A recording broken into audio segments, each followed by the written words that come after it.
Good evening, everyone. Thanks for joining this American Inspiration event presented by American Ancestors in partnership with GBH Forum Network. I'm Margaret Talcott, Director of Literary Programs, the creator and producer of this series. All of us behind the scenes are delighted you're with us tonight in the land of American history, looking at one family of adventurers, explorers, intellectuals, and changemakers, the spirit in them and their intersection with our country's history and culture, from colonial days to the middle of the last century. On your screen is the schedule for our hour-long event centered on the book American Bloods by John Kaag. Professor Kaag will soon join us on screen to discuss his book and show some historical images for approximately 20 minutes. Then he'll be joined by moderator Megan Marshall. Professor Marshall will ask her own questions for approximately 20 minutes, and then she and I will share your questions for the author. We got some good questions in advance, but we welcome additional queries.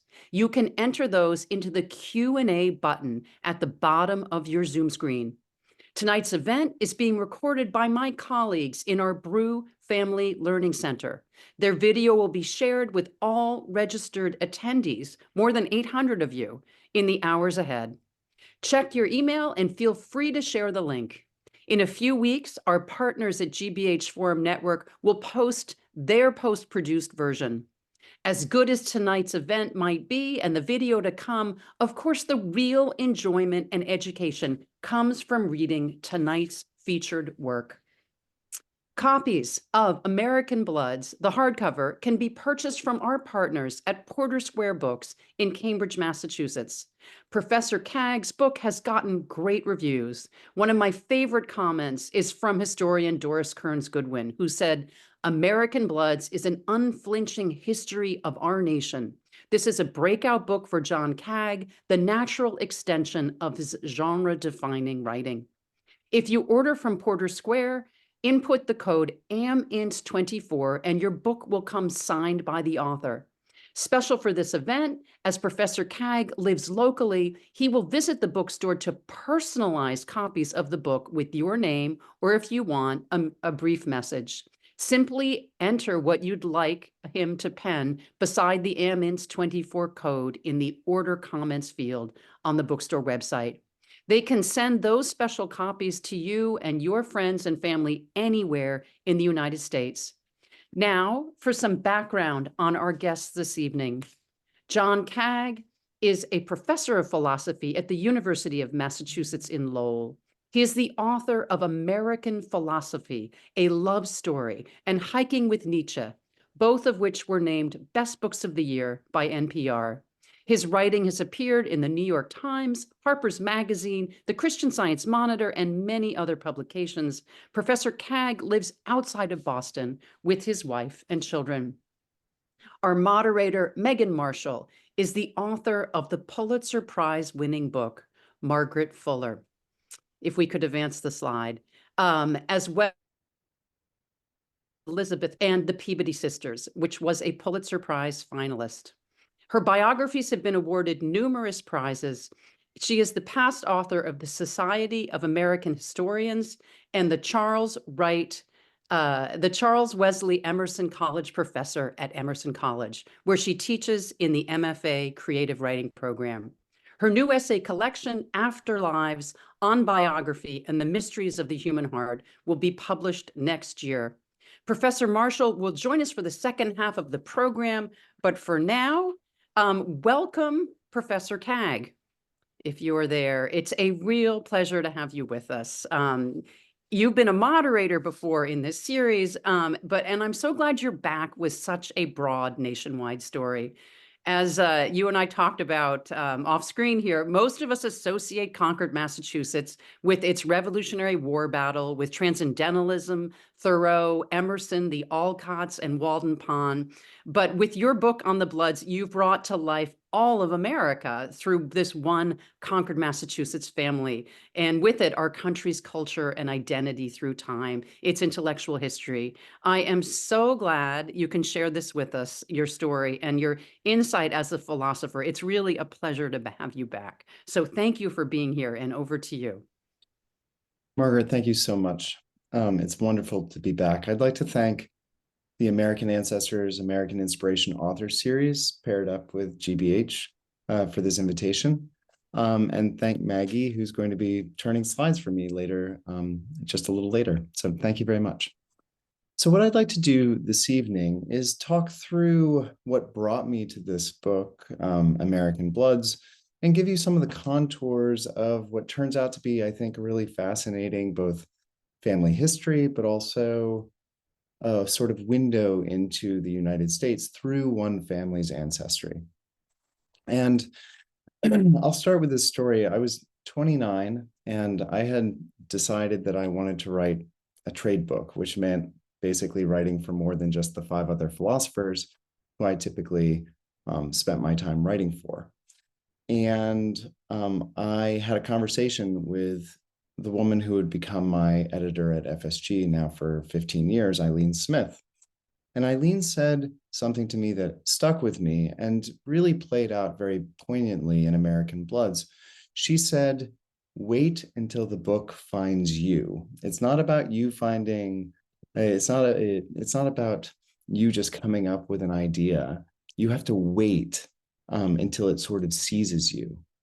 Both the idea and then sometimes the circumstances, sometimes the manuscripts or the documents that you find. And this was good guidance for American Philosophy of Love story. It took me finding a sort of abandoned library up in the hinterlands of New Hampshire to give me the idea for that book. And it was just sort of this chance occurrence. I think that many people who are interested in genealogy and ancestry are sort of treasure hunters, and they sort of look for stories that they come across unexpectedly that then take them on a journey. And this was the case for American Philosophy of Love story. And it took me in the direction at the time of a sort of combination of philosophy and memoir. I'm interested in sort of the way that philosophy can bring to life our own personal stories. And that's what Hiking with Nietzsche and American philosophy sort of did for me. And so the philosophical idea of know thyself was really expressed in both figuring out the way that philosophy can give you a way to see yourself, but also think through your own family histories. I'm of the opinion that to know thyself really is the process of getting to know your past, both in the very immediate familial sense, but also in the long sort of political or national sense. Now, I took a turn in my writing in 2020. I went through a second divorce, and I went through bypass surgery, and I remarried. And I moved into a house, my wife Kathleen and I moved into a house on the shores of the Concord River. And it was a very old house. It was built in 1743. And it sort of appealed to me because I had always been interested. My intellectual heroes are Ralph Waldo Emerson, Henry David Thoreau, and William James. And I live now just a stone's throw from the Concord border and on the river where Emerson and Thoreau would paddle. And we moved into the house and we started to unpack. And as you know, maybe many of the listeners know that old houses have secrets, and they have secret passages. Sometimes they have secret rooms, they have secret cupboards. I didn't really know about this until I moved into this house. And I was in the living room one evening, unpacking, and I opened what I thought was a cupboard. And sometimes 1743 houses have cupboards that aren't really cupboards. This one stretched back around a central fireplace. It was about 8 feet long. It was a room. And at the back of the room was a single chair. And on that chair was a sort of bag, a paper bag with manuscripts and Xerox copies inside. And this is probably an experience that many of us or many listeners have had where you just don't know what you're going to find. And I pulled out this Xerox copy of a manuscript. It was about this thick, about 300 pages. And on the front, it said, "The Story of the Bloods." privately printed by Roger Deakins. And I discovered that this was the most wonderful, convoluted genealogy that I had ever discovered. And this was the genealogy of the American Bloods. It turns out that we were living in a bloodhouse, and not only a bloodhouse, but a particular Blood who I was already sort of familiar with. His name was Thaddeus Blood. And I knew Thaddeus Blood because he had been interviewed by Emerson. And I knew his son, Perez Blood, because he had been close friends with Thoreau. And then I began thinking, and I thought, I also know a Benjamin Blood because he was the best friend to William James. And all of a sudden, I remembered Eileen's comment, wait for the book to find you. And this was the book. And from that point, I went back to the beginning of this story of the Bloods, this genealogy that included 5,000 names spanning all across the nation. And I encountered this gentleman. Maggie, do you mind sharing? This gentleman is a man by the name of Thomas Blood. And he's the shadowy figure that sort of stands behind many of the stories that the Bloods told about themselves. It wasn't quite clear what relation he had to the American Bloods, but one thing was certain. This was a ruffian of uncalculated proportions. So Thomas Blood was born in 1618, and while most of the book has to do with the American Bloods, Thomas Blood was brought up during the British Civil Wars. And it's very easy to think that the American Revolution and the conflicts that sort of form our nation are principally contained within a particular geography, the United States or the Americas. But it's more accurate to say that the American Revolution and the colonial project was formed in a particular approach to the crown, to government, to civil society that started in the British Civil Wars. And Thomas Blood, it turns out, was the only individual who not only pushed back against the crown, but actually stole the crown jewels from the Tower of London. Thomas Blood sort of came of age during the British Civil War. He fought first for Charles I, changed sides, fought for Cromwell, changed sides again, but ended up basically going after Charles II, or rather being pitted against Charles II. And in 1660, when Charles II and the crown came back from their French exile, several things happened to parliamentary forces, to Cromwell's forces, that made Blood extremely resentful of the force of the crown. And so Thomas Blood begins this story. To me, he was a Blood that I hadn't discovered, but he represented to me a strain of wildness that you could trace through all of these Bloods that underpin the 8 chapters of American Bloods. We talk about wildness in terms of Henry David Thoreau saying that in wildness is the preservation of the world. But Thomas Blood represented a type of unruliness, a type of outcast nature that I thought was really interesting to think about our own American project as having this type of borderland mentality, a type of outcast mentality that Thomas Blood really represented. He had what was called a murderer's thumb. In other words, a thumb that was usually two sizes too big. But in his case, he actually was a murderer. Now, what's interesting about Thomas Blood is that when he dies, a certain rumor sort of spreads through the British Isles that he didn't die at all, that he had escaped to the United States or to the colonies. And that's where the story then goes. We can move to the next slide.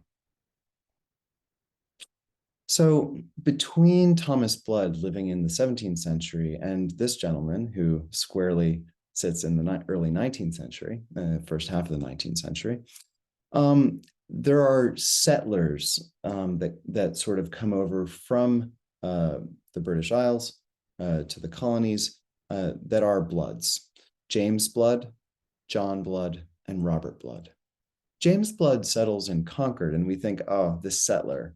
James Blood was a sort of good conquered settler. He was a free man in the colonial sort of era, which means that he was situated in a particular type of community and held a particular place in the community of early Concord. And his house was seated where the old manse, Nathaniel Hawthorne, and then Ralph Waldo Emerson's temporary home, and Ralph Waldo Emerson's grandfather's home, where that was actually seated. James Blood's homestead was in the seat that we take, at least in New England, to be the sort of crown jewel of American letters. But for James, it was just his homestead. Robert Blood, however, was not nearly as well-behaved, let's just say, as James. Robert moved to the outskirts of Concord and settled in what today is Carlisle, Massachusetts, where Henry David Thoreau once called the city in the woods. And it really was, and still is, a type of very wooded community, sort of wild in nature, out on the outskirts. But in Blood's time, it was extremely remote. And Blood established a 3,000-acre plantation just with his kin on the outside of Concord.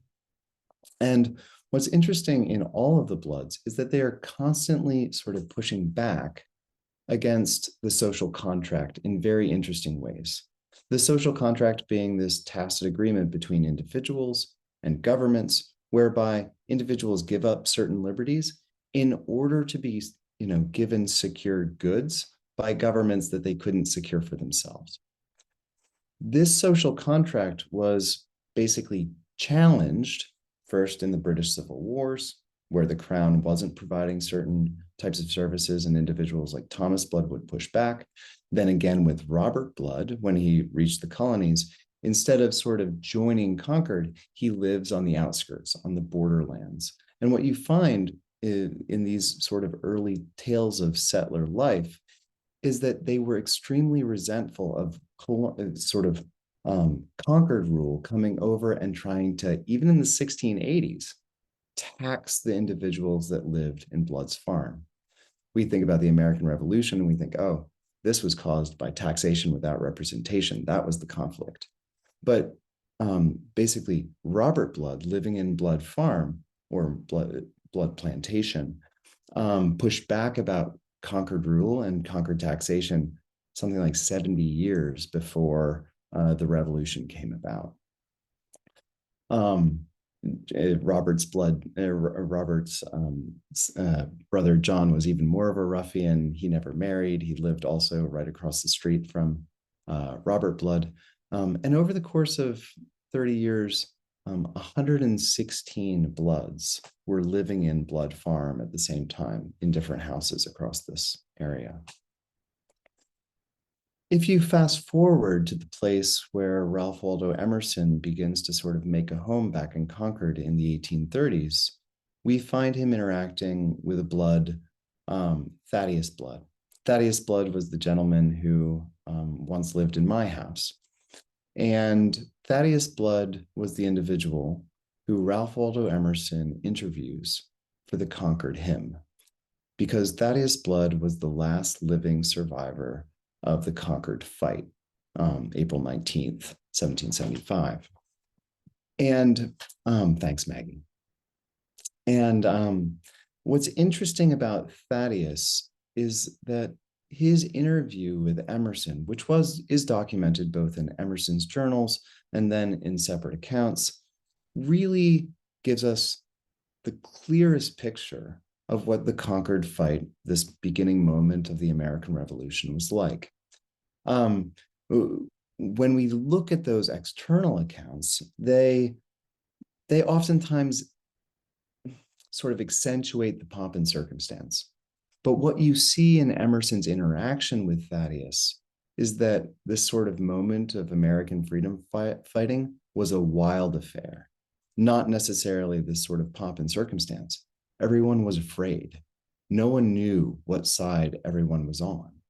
And in fact, according to Thaddeus Blood, to Emerson in the interviews, most of the Minutemen didn't want to fight at all because they regarded the British as kinsmen, which they were at the time.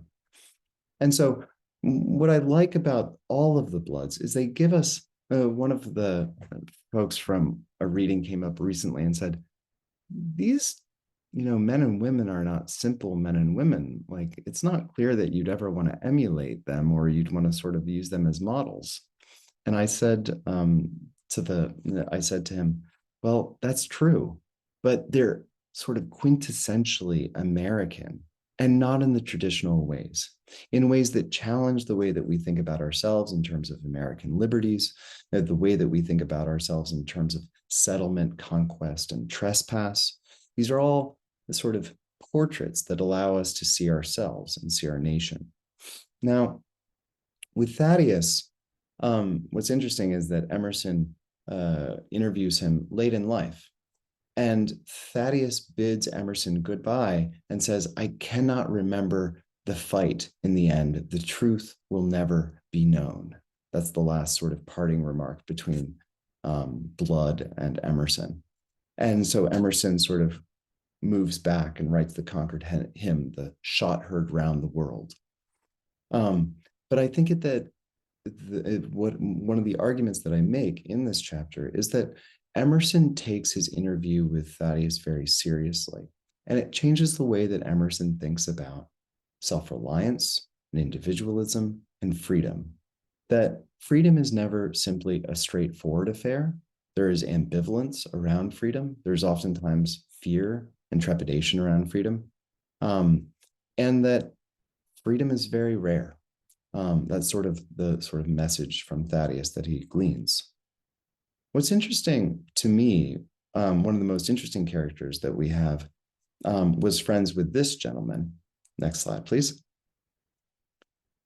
Henry David Thoreau was a very close friend to Thaddeus Blood's son, Perez. Thaddeus Blood might have represented what Isaiah Berlin, the philosopher, called positive freedom or positive liberty. Positive liberty for Berlin was the ability to engage in civic activities in order to explore one's potentials. That's what positive liberty was. It's a kind of social project, a political project. Perez Blood represented what Berlin might have called negative liberty. And this was the liberty to go to the outskirts again, to leave town, to actually not be under the thumb of any particular political organization. And Perez was an inspiration to Henry David Thoreau. The reading that I'll give later in the session is from Perez and from Thoreau's reflections on Perez. But I'll just say this, that Henry David Thoreau encountered Perez in his night frock in the woods with a telescope in a woodshed, using it as an astronomical platform, looking at the stars. And he did that many times. And Thoreau very famously said that he would rather look up at the night sky and see the heavens with his naked eye than see it through sort of the frame of an astronomy chart. That comes from Perez Blood. Next slide. I won't spend too much time with Aretas Blood, who was born in 1816 in Windsor, Vermont. He was born in 1816. It was such a bad year that it's called the year without a summer. It snowed in June.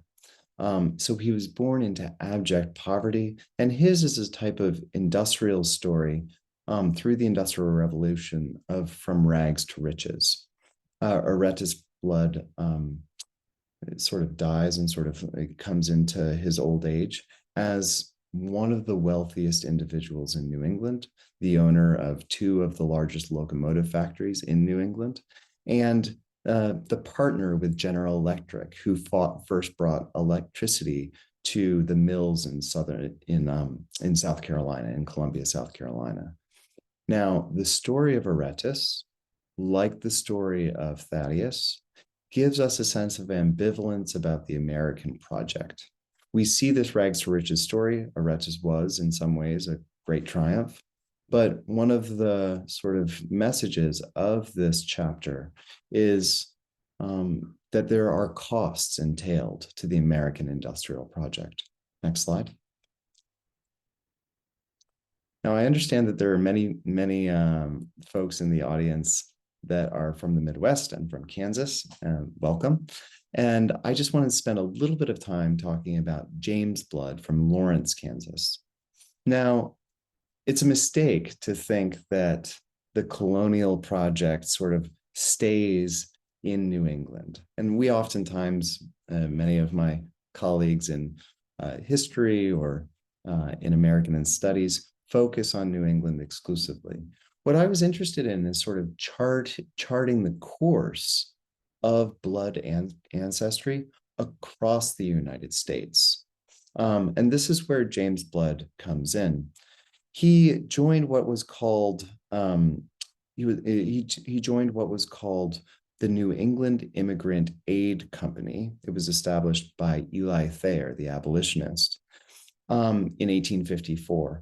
And James Blood comes through Minnesota and down into Kansas in 1854 and arrives in Kansas right in time to see Kansas explode into what is known by Civil War historians as Bloody Kansas, a moment when the questions about abolitionism, the questions about slavery, and the sort of advance of slavery or abolitionism across the United States was deeply in question.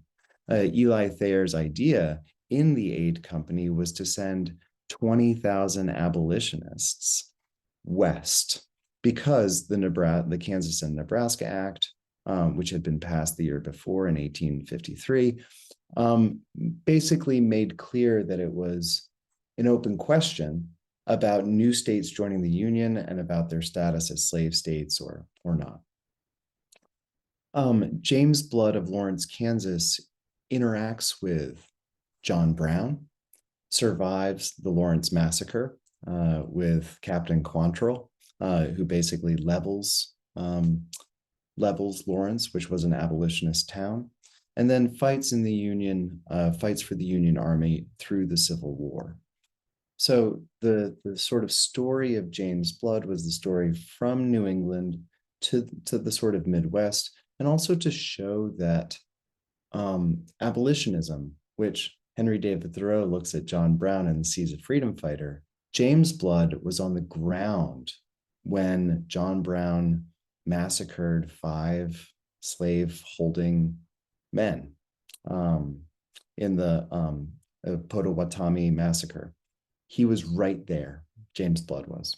And you could see that the abolitionists in New England didn't understand the sort of way that both sides of the conflict that would come would have blood on their hands. It would not be a simple affair to see who was in the right or who was in the wrong. And James Blood gives us an eyewitness account of that. James Blood also witnesses after the Civil War the push westward, where Union soldiers were basically reconscripted into what would become known as the Indian Wars, which is the sort of imperialist move to the west. Next slide. So here's a scene from the Lawrence Massacre. James Blood survives it only by hiding. He was one of the few men to survive and to give eyewitness accounts of that massacre. Next slide. So several reviewers have said, well, Kaag doesn't talk about women. And what I will say is that when you look through the story of the Bloods, it becomes very clear that we live, unfortunately, in a patriarchal culture. And because when you look through particularly genealogies, oftentimes those genealogies are marked by the story of men and not necessarily of women.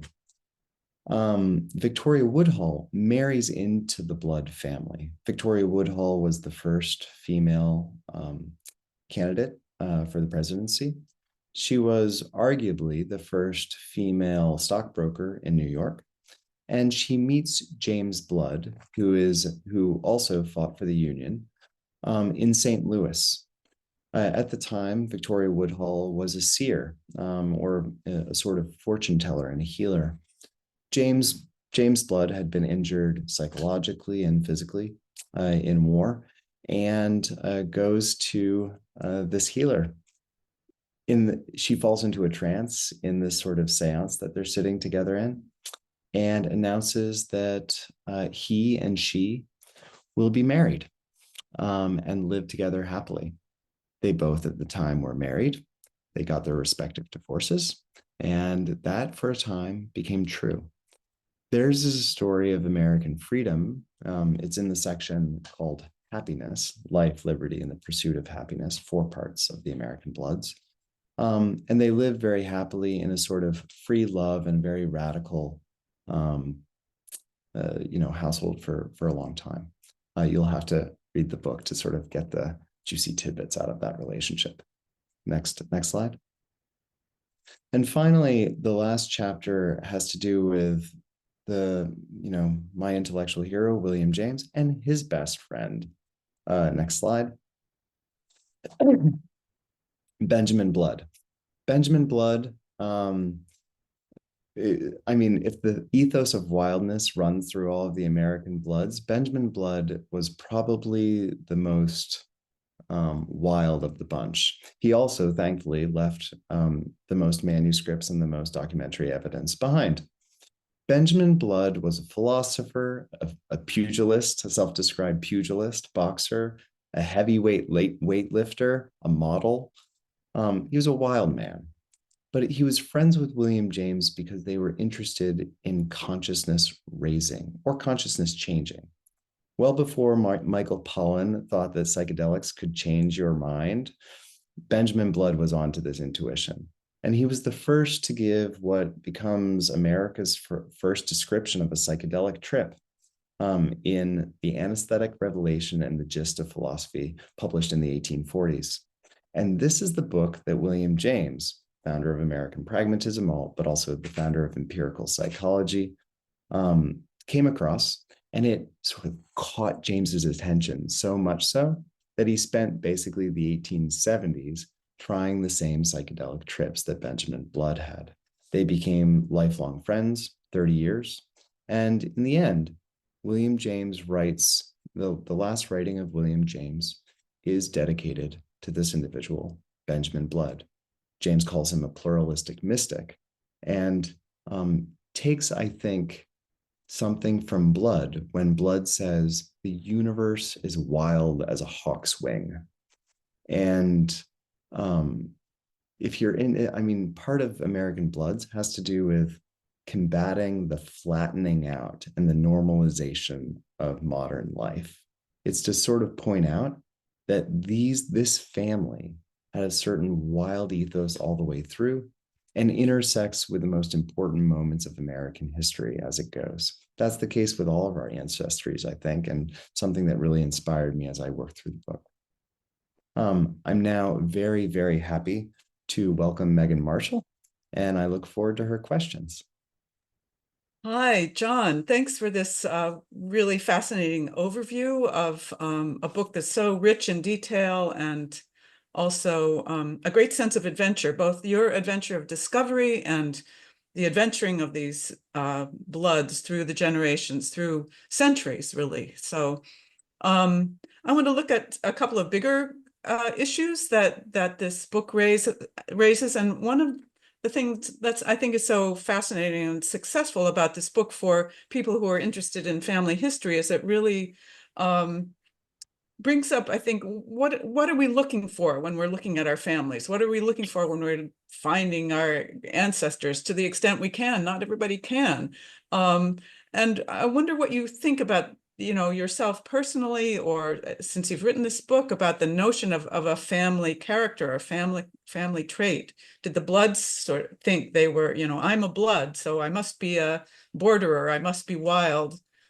Or do you think, the quest of the family researchers to find where they fit in an arc of history, as you've also placed these Bloods?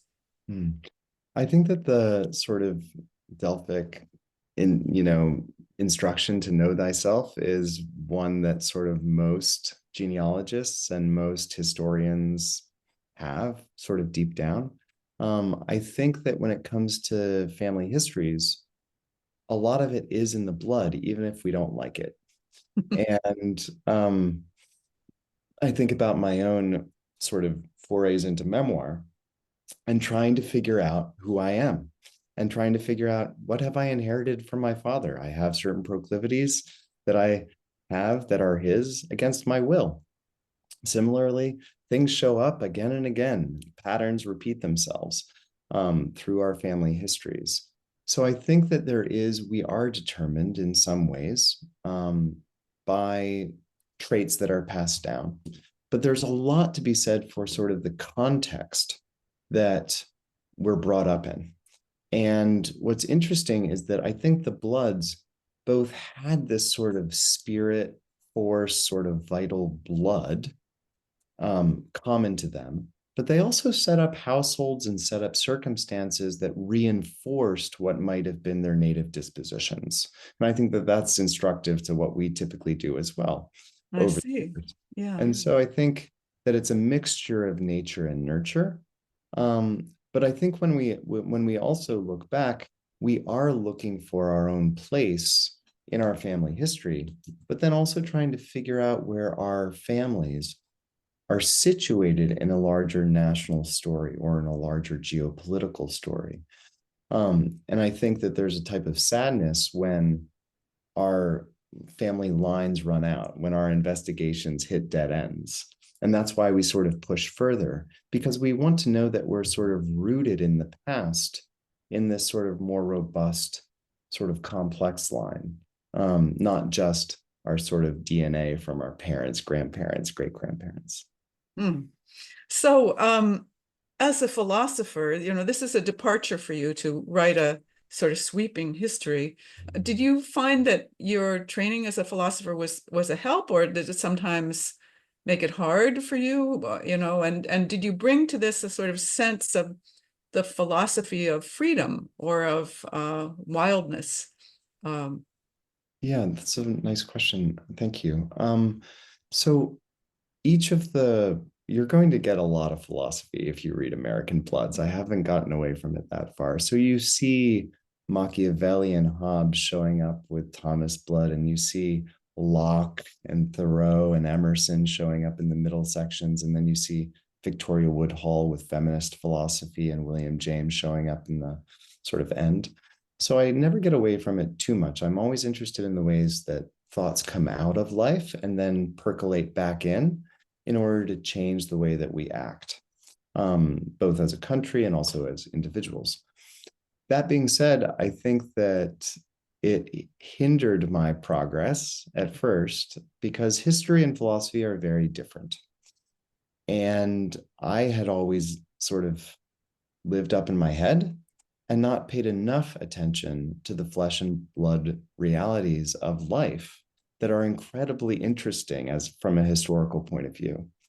And so one of the messages that I took from Benjamin Blood's anesthetic revelation and the gist of philosophy, which sort of underpins the last chapter, is that Blood says that life always outstrips our abilities to understand it.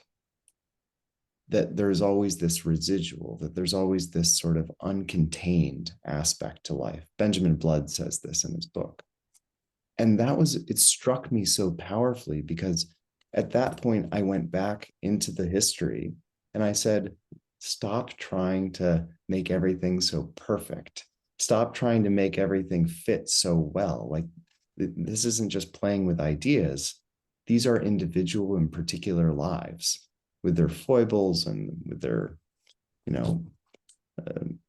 imperfections. And letting those imperfections show was hard for me. And it probably isn't nearly as hard for you as a historian because you're so... Well, as a biographer, that's what we look for. Exactly. The quirks, the twists of fate. So we've had some great questions from the audience, advanced questions, and I think that leads into one of them. Somebody asked about the church affiliation of the Bloods which I imagine really varied from subject to subject over the time. But I wonder if you can say something about a spiritual element in the family, and maybe there's a progress you can trace over the centuries towards that mysticism of Benjamin blood. And, maybe that also is a kind of narrative of the, theological progress of the settling by the British of, those Civil War, English Civil War refugees who came and tried to start a new world in the New World as they saw it. Yeah, what's interesting is that the settlers, the blood settlers, were surprisingly unreligious for the time. They did not sort of join traditional religious gatherings. Cotton Mather famously said that Robert Blood and John Blood were ruffians, like bad folks. You wanted to stay clear of them. And what's interesting is that they sort of stayed on the outskirts of society, stayed on the outskirts of institutionalized religion. But then there was this type of spiritual sort of aspect to several bloods that really interested me. Perez blood, with his interest in the stars, and in his, you'll have to, or readers, or rather listeners will have to read the chapter. He has a deep moral foundation as well, sort of cosmic understanding of the world. But then that really comes to fruition in James Blood, who married Victoria Woodhull, and then Benjamin Blood. They were spiritualists. Victoria Woodhull and James were spiritualists. And similarly, Benjamin Blood and William James had their own very particular, but very strong pluralistic and mystical positions. So I guess what I'm saying is they didn't fit the mold of Christianity that sort of was mainstream. But then what happens later in the 19th century is that really they show their spiritual cards more and more as they progress. Well, I don't want you to tell us everything that's in the book, because I know a lot of that is what's really gripped me, those later stories of surprising spiritual revelations and quests. So we'll have one more of the advanced questions, and then we'll let Margaret read to us some that are coming in, I expect. So here's it's kind of a big question, though. Which of the bloods was most challenging to include, and were there any bloods you wanted to include but you couldn't quite fit in? Yeah, that's a great question. So my heart and soul sits with Perez blood. And he's the astronomer who was Henry David Thoreau's friend. Excuse me. Henry David Thoreau's close friend, but I could not find enough documentary evidence to sort of flesh this mysterious individual out. And so I went through every town clerk's cupboard looking for information. So it was a real challenge. I'll read a section from his chapter. But there were many points where I would have wished to have more documentary evidence for the blood women. Simon Willard's, his daughter, Elizabeth Willard, was the daughter, or rather the wife to Robert Blood. And in fact, Blood Farm wouldn't have happened had it not been for her dowry. One of the issues is that Elizabeth Willard's documentary, there's not necessarily a large sort of documentary evidence that could be inserted easily into that story. Similarly, there was Elvira Blood, who was the wife to a ship's captain, who basically became a ghost. I won't say more than that. And there's a sort of very famous story, a very, very quick famous story in the genealogy about her basically haunting her husband. And I included her, but I really would have liked to have dedicated and it. The mysterious, were they sisters of Perez Blood who were, helping him stay at his telescope. They were Precisely. And I you mean, know, the Perez blood sisters were really the only reason why he survived. yeah. And the only thing that I could find, regarding them was that there's this story about him driving them to church, not him, them to church. And so there's always a bit of a frustration when you know that there's a story, but there's not necessarily enough documentary evidence to supply the story. Well, I appreciate that you did not turn to fiction, as some people will do in those cases.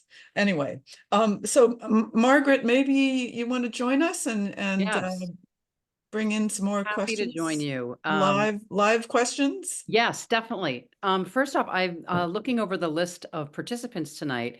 I mean, there are, 3 or 4, if not more, Bloods online with us tonight, Great. who are, and we're hearing from them. And just one really general question is, how closely are these people related? This is a question coming in. Is it mainly that they have the same name and they're distantly related? Or, could you comment on that? Just sort of how close they are. So in the opening, in the front cover of the book, I tried to give a sort of rough family tree, and you stay fairly closely related through the settlers, the colonial period, up through Aretis blood. So the middle of the book. But then it does go a bit far-flung. So I tried to keep it focused because I knew that one of the criticisms would be, well, you had 5,000 people to pick from. Like, how hard is that? Like, you just pick whichever are the most interesting out of 5,000. But I tried to keep it a little focused genealogically at first.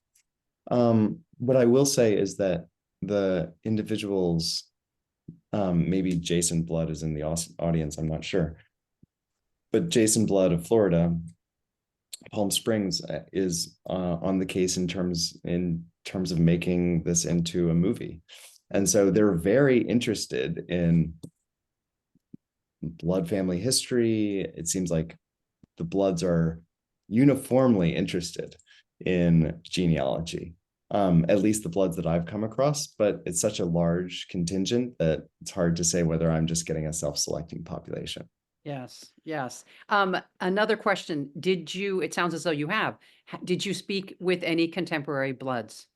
I've spoken to several, and to several who have simply written to me very, very nice letters. And what I do regret is that there could have been an opportunity to tie the sort of contemporary Bloods into the story from the beginning and to the end. But I omitted that, at least in part because I was really intent on avoiding memoir. And I thought that maybe it would sort of go in that direction if I let it. So. Understood. A question that I think is, you addressed this early in the book. Are the Bloods of Groton, Massachusetts, related to the Blood family of Concord? And I guess my question to you is, how big was that tract of land? I mean, they owned a lot of land, it seems like. It did not stretch. Blood Farm did not stretch to Groton. Okay. But yes, the Bloods of Carlisle are intimately connected to the Bloods of Groton. Yes. Of Groton, Mass. Okay. Let's see. Okay, another question. Someone has made note of the various, it's clearly this person's read the book already, the various quotations at the start of the chapters of the book. You've got Dante in there, and Machiavelli, and Teddy Roosevelt, and a Cherokee myth, and then there's some mentions in the questions about wolves. And so I just, it's a really very interesting frame that you've given this book around quotations and philosophy and the theme of wolves. Is there, particularly the quotations, how did you come upon them? What was your method in doing that? Well, not to give away anything, but I mean, this wolfish character is what I see as the sort of underlying line of both American history and also of the bloods that we've highlighted here. And so each of the quotations have to do with wolves, and I track them more or less chronologically, or I try to find quotations that map more or less historically the moments that we're thinking about. And then the exception to that is this story of there are two wolves in all of us. The one is good, one is evil. The child says, excuse me, the child says, which one survives? And the old man says, the one you feed. And I call that here, I call it an American legend, not a Cherokee story, but an American legend. And it was actually, this is a misprint. It should be an American myth, because I think the point is that we don't, it's never clear in American history that the one you feed is the good wolf, or like, you know, that choices are made such that the good wolf is the one that flourishes and the bad wolf is the one that doesn't. And that's sort of the reasoning for that last comment. I will say this just as a teaser. Carlisle, Massachusetts have the largest coyotes or the smallest wolves I have ever seen. And I will just say that straightforwardly, and you can find out what that means in the book. Ooh.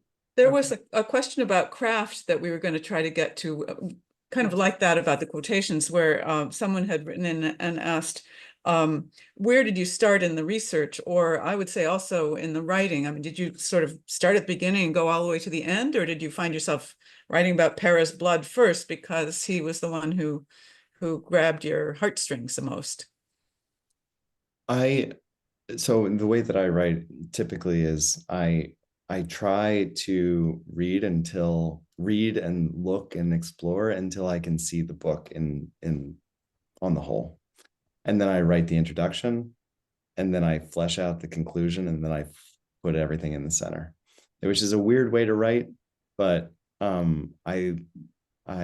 the way that I've always done it. And so I like to know where you're heading. Yeah, it's going from beginning to end. A question in advance. I'm sorry, a question that came in live, and you may or may not know the answer. When does Benjamin Blood's narrative of his psychedelic experience or fall relative to De Courcy's narrative? Do you know who De Courcy is? I do not. I think it does not predate, so it comes after. It does come after.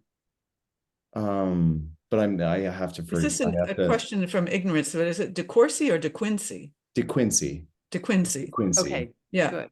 It does not predate. De Quincy is much earlier. Yeah, much earlier. But thank you. Thanks for that clarification. But so it's much earlier, but I wouldn't call it an American tale. Okay. Another question. Did you come across any blood family crests? Any heraldry? People interested in heraldry with us? No, I'm sorry. I didn't. But if I find any, they can reach out to me through email, and I'll try to pass. It sounds like they should do a new one with a wolf, potentially. Okay, let's see. All right.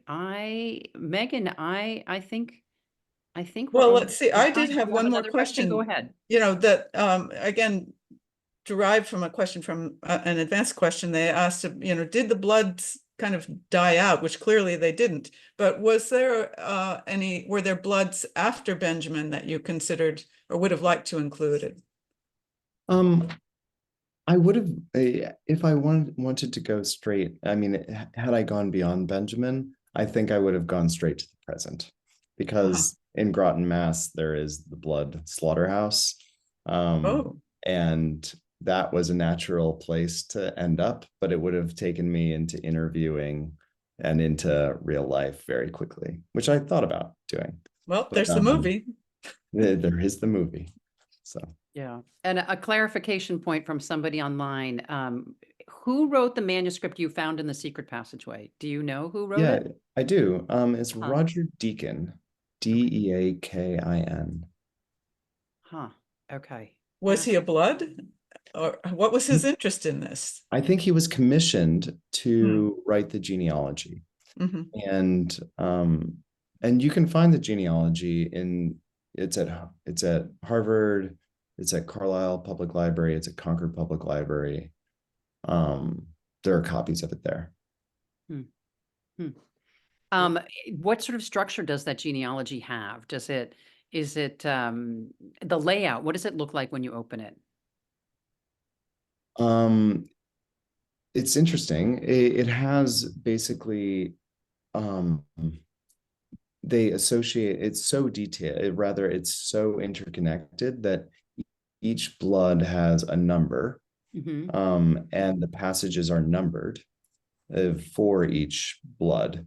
And then there's a sort of description of them, but then there's cross-referencing at the end, where you can sort of see who is related to whom by virtue of this numbered pattern. And you can sort of see where it's very beautiful. I mean, it's a really interesting document. But you can actually see that, oh, this is just one branch. And like, we're only looking at one branch. So I would recommend anyone, folks to sort of look up the document. It's Dig really, in. Yeah. yeah. This is great. Well, Megan, I think we've covered most everything, unless you've got, We've it's got to time. leave a lot for the readers. Yes, exactly. We've got to leave a lot for the reader, and John was going to read a little bit to give them a taste. Yes. As we do for all our authors in the American Inspiration Series, we have asked John to do a final reading from his book. So over to you, John, for that, and then we'll come back. What an interesting conversation. Thank you both. Oh, thank you. This is from the sort of belly of the book, page 115. It's Thoreau's description of Perez. Perez was the astronomer who sat out in the woods. He had not gone to bed, Thoreau wrote of Perez to his sister Sophia, but was sitting in the woodshed in the dark, alone in his astronomical chair with all the legs and rounds, with a seat which can be inserted at any height, unquote. Woodsheds are supposed to be filled to the roof in fall, packed with fuel to see a large family through winter.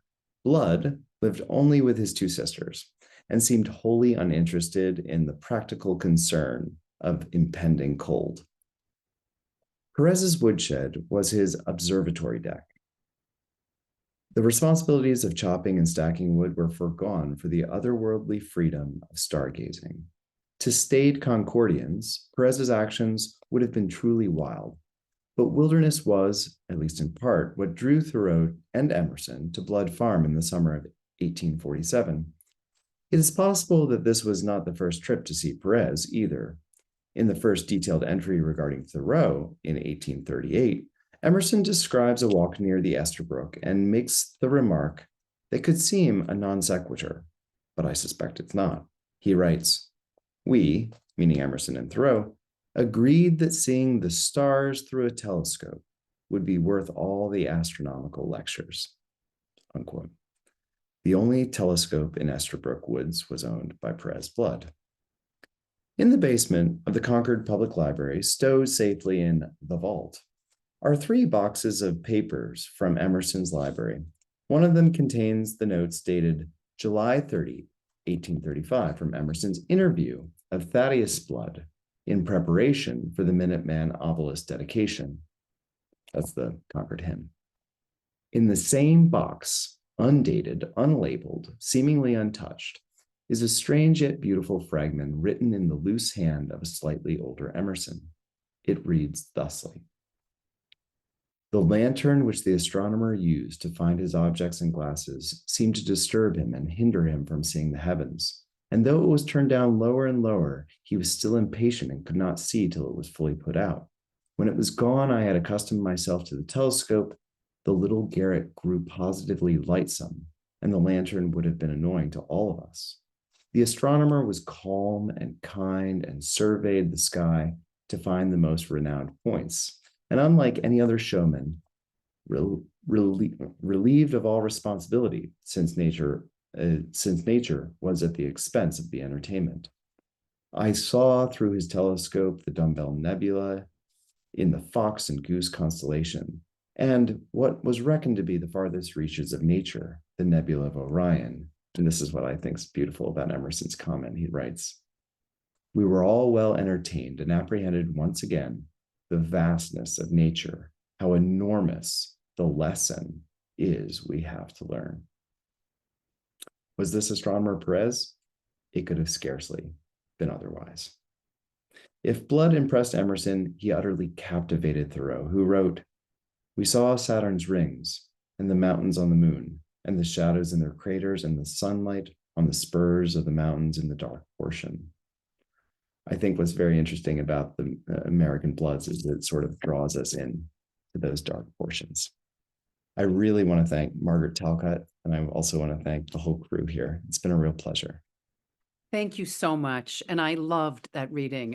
Your writing is just beautiful. And hearing about Perez Blood and his life interwoven with Emerson and Thoreau, it makes me think of really all the lost characters in American history, the individuals left unexplored until academics such as you bring them to life, or a wise family historian takes action. What a beautiful work you have done. It's not just fascinating, it's really inspiring to many of us. A reminder to our audience, copies of American Bloods can be purchased from our partners at Porter Square Books in Cambridge, Massachusetts. Input the code AMINTS24 and your book will come signed by the author. Special for this event, as John lives locally in the Boston area, he has kindly offered to visit the bookstore to also personalize copies of his book. If you'd like a name or a message included in your purchased copy, do add those words beside the code in the order comments field. Porter Square Books can send these special copies to you or to a friend anywhere in the United States. Winding down our evening, we at American Ancestors are delighted to present tonight's book talk. If you're researching a time, a person, or a family, my colleagues are here to help you. Free to the public, you can chat with one of our genealogists, and our Brew Family Learning Center hosts many educational programs that provide skills for family historians. You'll see on screen some of our upcoming offerings. Our mission in all we do is to educate, inspire, and connect. And for you literary sorts, we hope you'll come back for future book talks. On September 19, the historian Edward L. Ayers will present his acclaimed book, American Visions, the United States, 1800 to 1860. President Emeritus of the University of Richmond, he will discuss the prevailing culture, the isms and rebellions in our country during those critical decades. His book is based on seminars he led and a series of lectures for the Honor Society, Phi Beta Kappa. Don't miss this education. And on October 7, we're revisiting Nat Turner's Rebellion, explored in a new book by the late historian Anthony Kaye and his collaborator Gregory Downs. Professor Downs will be joined by moderator historian Vincent Brown of Harvard University. They will provide insight on the causes and legacy of the 1831 uprising that started in Virginia and was meant to spread across the South. And on October 21, we welcome author Edward O'Keefe and moderator Debbie Applegate discussing the loves of Theodore Roosevelt, the women who created a president. Several of these lectures and events are being produced in partnership with GBH Forum Network, Boston Public Library, Ford Hall Forum at Suffolk University. We're grateful for their involvement, and we hope you'll join us again. Back to tonight, many thanks to our guests, Professor Kaag and Megan Marshall. How lucky we are to hear from both of you. Thank you also to the team at GBH Forum Network and Maggie Hastings behind the scenes at our Brew Family Learning Center. And to the audience out there in Zoom land, we appreciate you and your interest, your attention to details in America's history, your understanding and furthering of our country's rich cultural life. Thank you for being there. We hope to see you soon again. And for now, a very good night to all. John, thank you so much. Megan, thank you.